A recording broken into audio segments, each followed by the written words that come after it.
Out of nowhere, a huge contender for Smash Ultimate's DLC, it's Kasumi. Blocked content.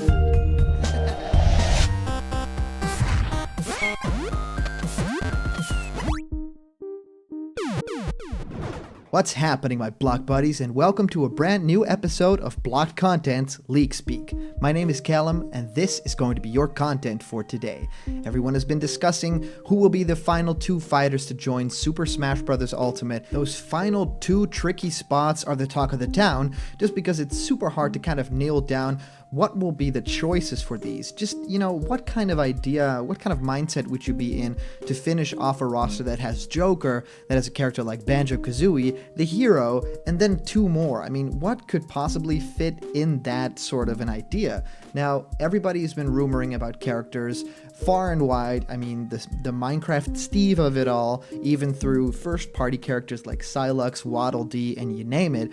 But there's always this idea that Sakurai may, give something out of left field. How, he usually kind of does. We always get surprised one way or another, When we did the very first Super Smash Bros. For Wii U DLC, no one could have expected Bayonetta to be the character. I mean, a lot of people were very excited. I know a very vocal minority that was very surprised because that character could have in no way won the ballot at all. I mean, I think even a character like Shrek would have gotten more votes than Bayonetta. I mean, she's a popular character, she has a great series, and has a lot of potential for Smash, so it makes sense that she got into the game, but in no way did we expect the character, because we all thought it will be the character that has the most votes, right?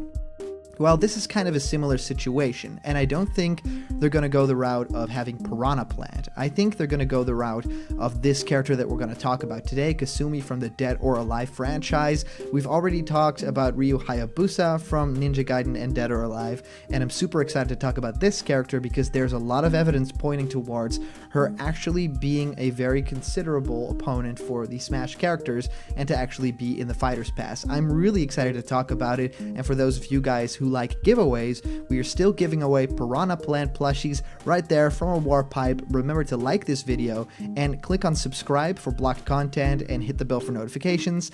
So comment down below why you deserve that plant boy. Hashtag plant gang to enter for the giveaway at 50k. All right, let's just dive headfirst into this. So my attention was drawn by a certain post from Anonymous that compiled a lot of information about this certain character.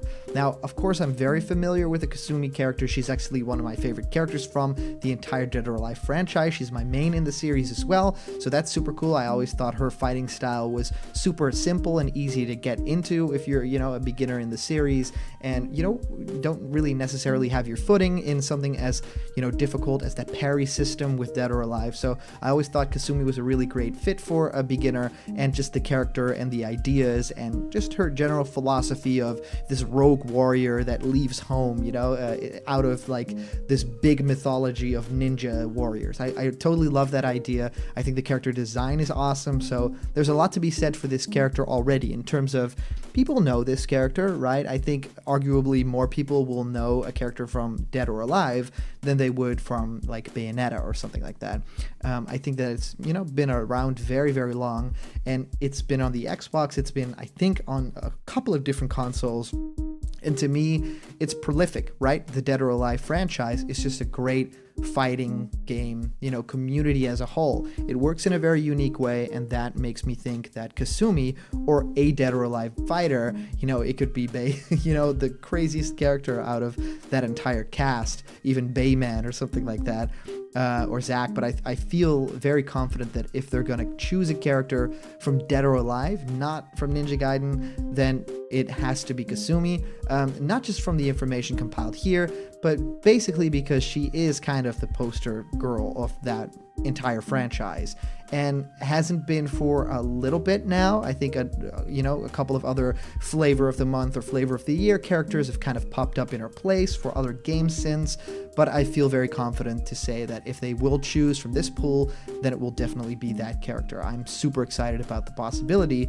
Now, I wanted to talk a little bit about all the information that kind of swirls around and that comes right back around to say this character might actually be possible. Now, we talk a little bit about code in Super Smash Bros. Ultimate, right? Code that has been leaked or code that people have found within the files that basically say stuff like Jack, and Jack basically referring to Joker in Super Smash Bros. Ultimate, which is crazy, and we found that out. And there's a character in that code named Jane, and Jane supposedly has a ponytail, right?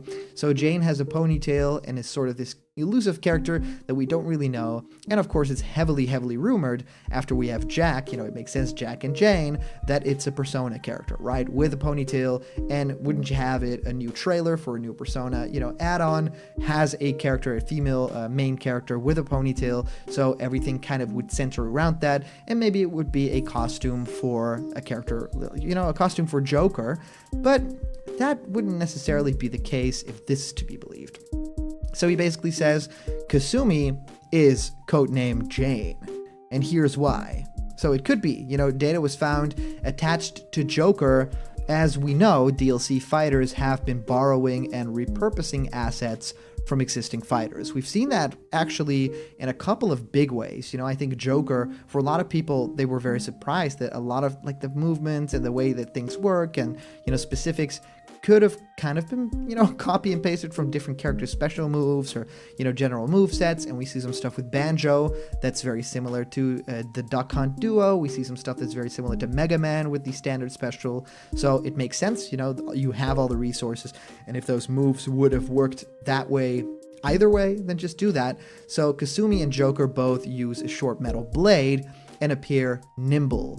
So the DLC fighters have been borrowing and reusing assets. That is definitely proven right.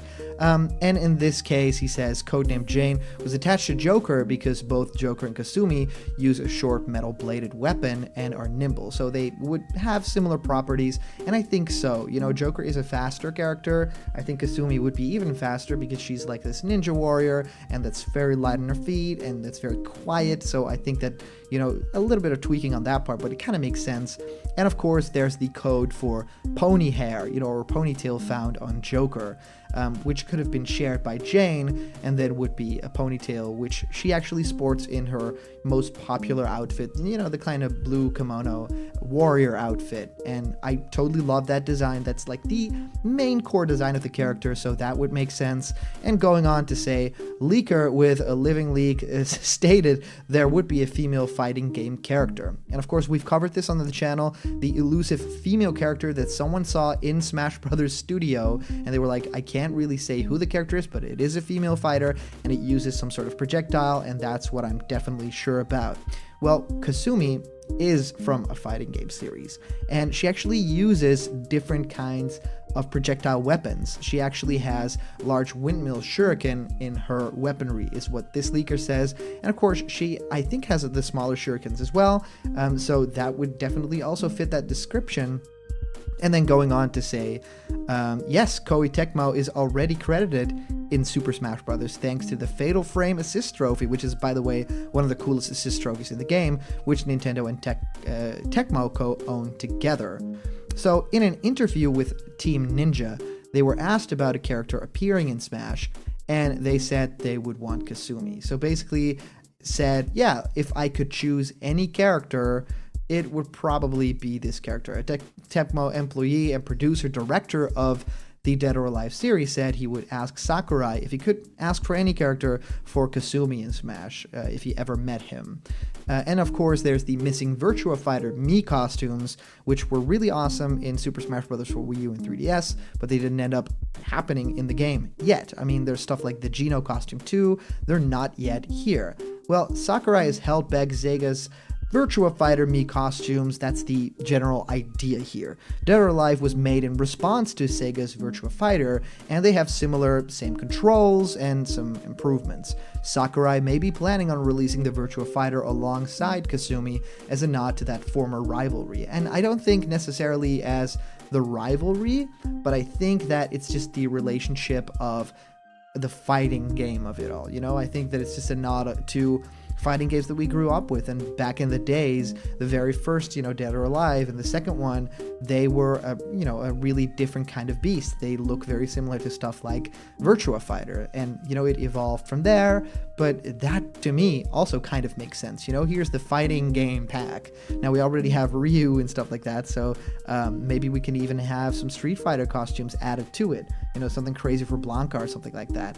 And of course, the continued trailer theory, where a lot of you guys in the comments have actually talked about a Banjo continued King K. Rool's trailer. So it was in addition to that trailer. Hero continued World of Light as like a general idea, and Kasumi may continue the Ken/Incineroar trailer. The idea for that is basically it's a boxing ring, so that's a place where she, of course, feels very comfortable, because we see that in a whole lot of Dead or Alive games, and of course the Doa-Tech, like the tournament.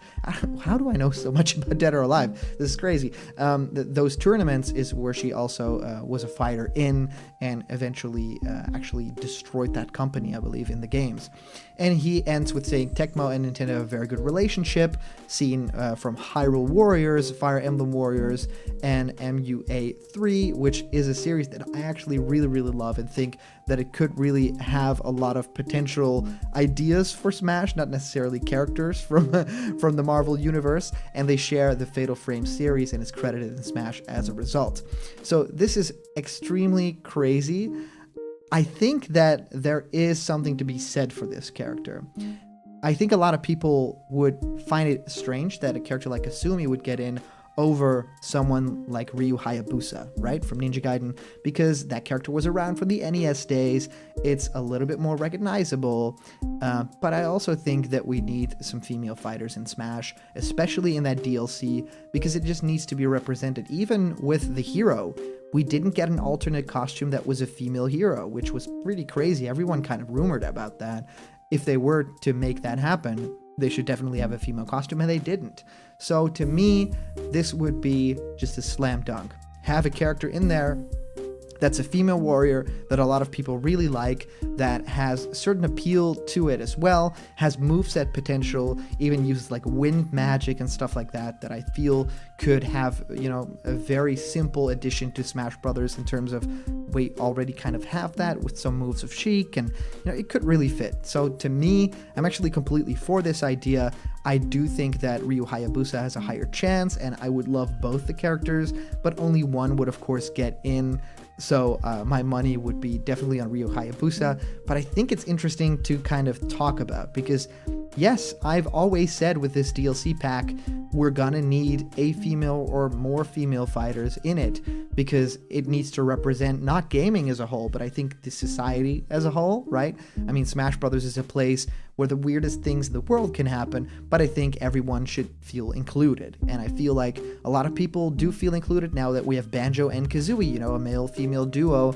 I feel still that moveset is, of course, very based on Banjo as a character, and not necessarily just a Kazooie character, and that wouldn't work.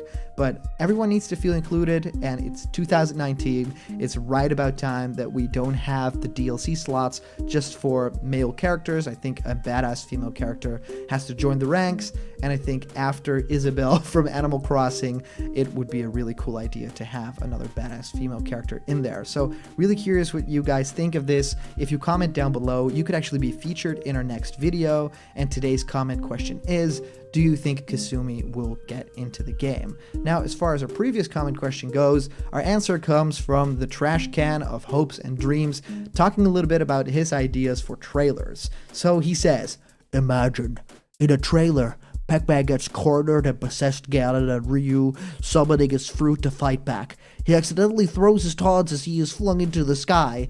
He taunts Sprite and he falls to the floor. As possessed Ganon and Ryu walk away, it is revealed that the taunt dropped was the Heihachi Sprite. He actually pops out of nowhere and is revealed as a character. Then another trailer shows Mario and Sonic racing in a Mario Kart course. Pac-Man falls from the sky onto the track and halts Mario and Sonic from racing. Being in a standstill, another racer catches up to the trio.